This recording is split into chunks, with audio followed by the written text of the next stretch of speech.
After my 30th birthday, I sat, cold as ever, on the wooden bench waiting for the train.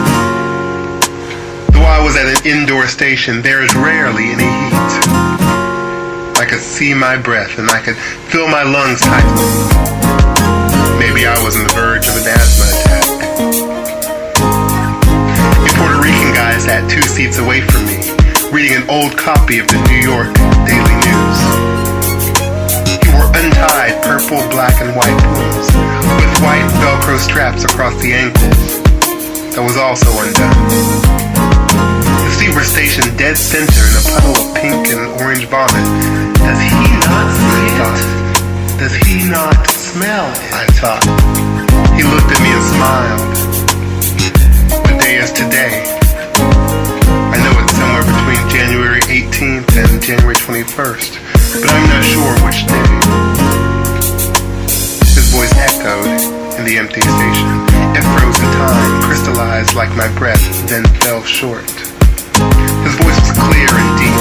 His face was tan, eyes wild and tired, lips chapped and hair disheveled. It's Sunday morning, January 21st, I said.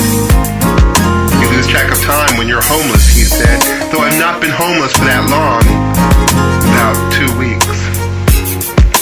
You never think it's going to happen to you, do you? When you least expect it, your company lays off 300 people, and you're the one to go first. And then you get evicted from your apartment, and then you have no place to go because your family is in Puerto Rico, and all your friends were your coworkers, and they have it almost as bad as you. I could have it worse, I guess. He flipped through the paper a bit more. What do you think about the Super Bowl? I don't know. I don't watch much football, I said. It's about one game, one dream, he said. I hope I get to see it. I wish I could be in Florida and see it live, and where it's warm. I called this shelter last week and they finally have a bed for me. I'm supposed to go to them today, anytime after noon. People think that all the homeless people can go to shelters, but most shelters won't take you in unless you have 2 proper forms of ID, and I only have 1. I lost everything in my apartment when I got evicted.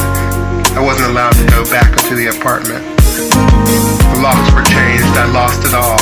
But this shelter is letting me stay with them, but if I'm even 1 hour late, they'll end up giving my bed to somebody else.